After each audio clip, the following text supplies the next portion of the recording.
Hey, it's Gauntlet, and I make D&D content that nobody asked for. Yeah, so this is a video about music and Dungeons & Dragons, and how it can be used to enhance your experience, whether it be daily life or D&D. These are music channels that I use. They are Cryo Chamber, Can't Sleep Club, Prometheus Studio, Escapism, Martia's Muses. Words today, man. Why can't I just read it? Am I okay?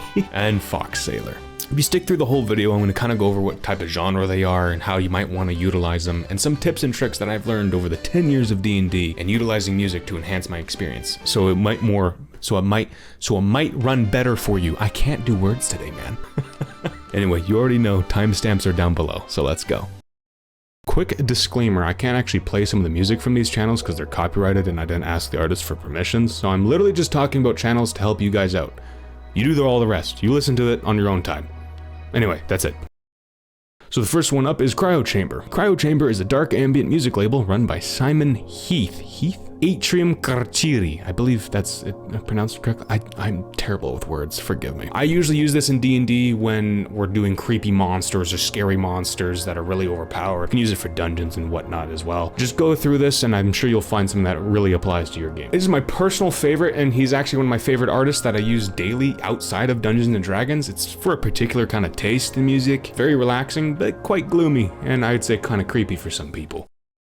Alright, so the next one is Can't Sleep Club. It's got some very relaxing, very peaceful music, some lo-fi, and some gaming music in there as well. I've only experienced using it with player downtime when they come to campfires or they're at like a nice one-on-one moment or they're having a really cool roleplay event. Having peaceful music like this is top-notch. You'll like it. Up next is Prometheus Studio. It is a gothic Warhammer-esque like kind of music. Really good if you have like a paladin who likes to go to monasteries or whatnot or practice their faith. It is absolutely perfect music for it. Maybe you're running a Warhammer game, maybe a Dark Souls game. It's got gothic themes and things that I think you would absolutely love. Plus, I fall asleep to this music all the time. I love it, so.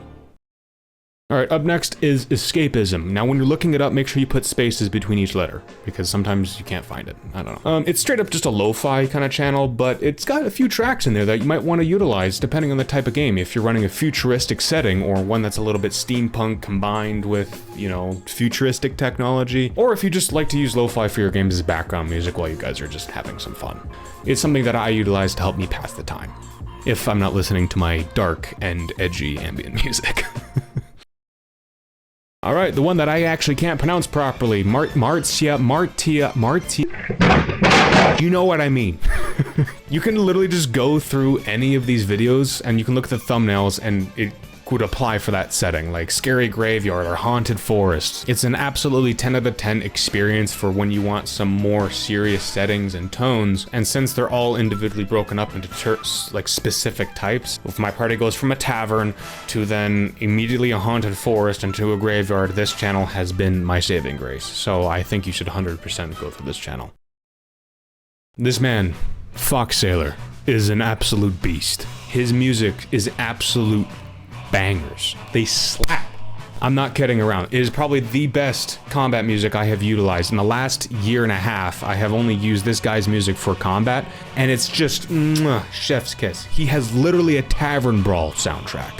Now, this guy's music isn't always, you know, combat. Sometimes it's a little mystical and stuff, and it's good to have as the background. Maybe for cinematic descriptions you can potentially use. This music really brings some goosebumps and chills to the players when something really cool happens, or something they do, and it sparks this kind of music. It's such a fun experience. Definitely check this guy out, okay?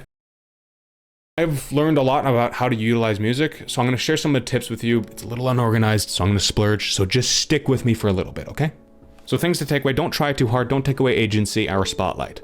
That's pretty much all I would really warn you to do. And the finesse of picking the right track, this is gonna take a few times to mess up in, but some of y'all like anime and you're gonna use an anime intro to do something heroic or whatever. Sometimes it doesn't fit. Sometimes lo-fi music just doesn't apply to a creepy gothic horror setting. You wanna make sure music fits the setting.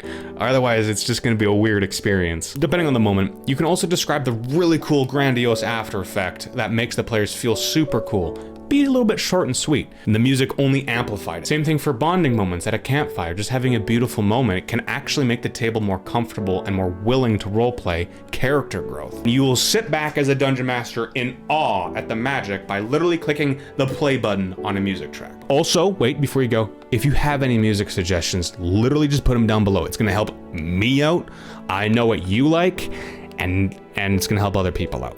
Anyway, that's all I got for you guys today. Later.